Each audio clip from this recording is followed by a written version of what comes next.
Morgan. What book did you read? I read Gerald's Game by Stephen King. Oh, really? I read a Stephen King book, too. What's yours about?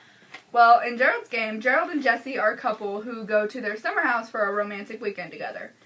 And Jessie gets frustrated with Gerald because he won't listen to her. And because of this, she kicks him where men don't prefer to be kicked. And he has this heart condition, which causes him to have a heart attack, and he dies. And Jessie finds herself handcuffed to the bed with a dead husband, unable to release her. And throughout the novel, many horrific things happen to her, like a hungry dog coming in to feast on Gerald's body, and these voices in Jessie's head that won't leave her alone and keep trying to control all of her moves and all her thoughts about what to do. And all these voices are people from her past, like her ex-psychiatrist and her old college roommate. And there's also a mysterious man who appears in the corner of the room, and so Jessie thinks, and is trying to kill her. And also throughout the novel, Jessie has this reoccurring memory of her father sexually molesting her when she was 11 years old, which ties into the theme of the novel, which is sacrificial children, and which is basically when a child's innocence is sacrificed for the evil and pathological needs of an adult. What was your book about?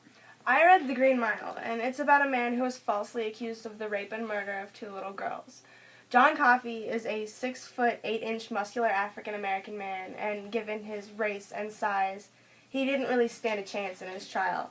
And throughout the book, it just follows him through his stay at a Georgia State Penitentiary and follows him through his experience on death row.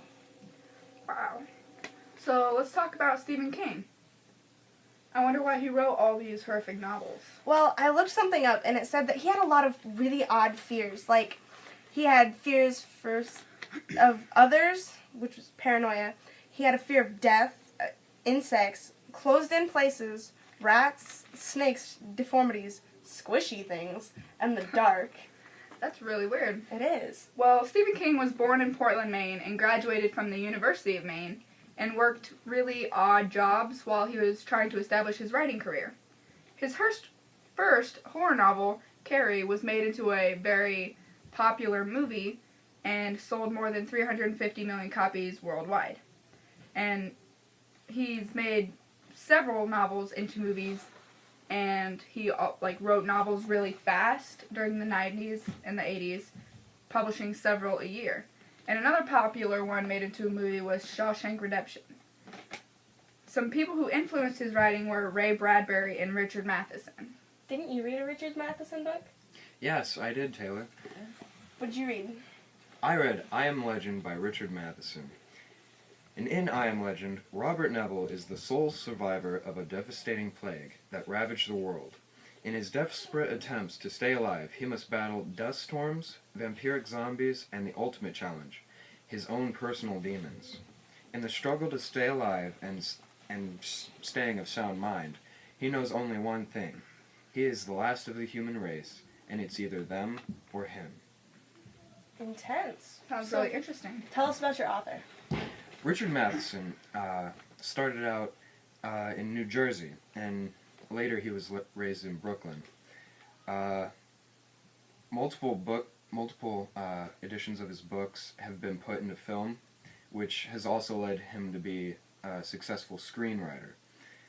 In the middle of his life, he was in World War II as an infantry soldier, so I think that this may have led to some of his psychological adaptations into his books. In 2010, he was inducted into the Science Fiction Hall of Fame, and I find this really interesting because he didn't really have any inspirations for his works. He was mostly writing off of his own ideas. Cool. Interesting. How do you think your story still is relevant today? I think that shows that, for instance, since Robert Neville was the last man on Earth, and all of the sociological and psychological problems that he had, it just shows that man cannot be alone, and that man cannot survive by himself.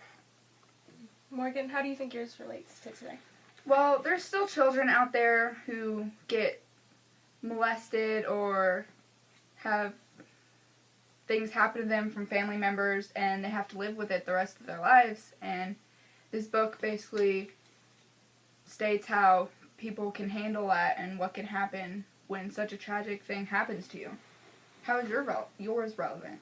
Well, even still today, people are falsely accused of crimes that they didn't commit, and they can't help themselves. They're proven guilty. Awesome. All right.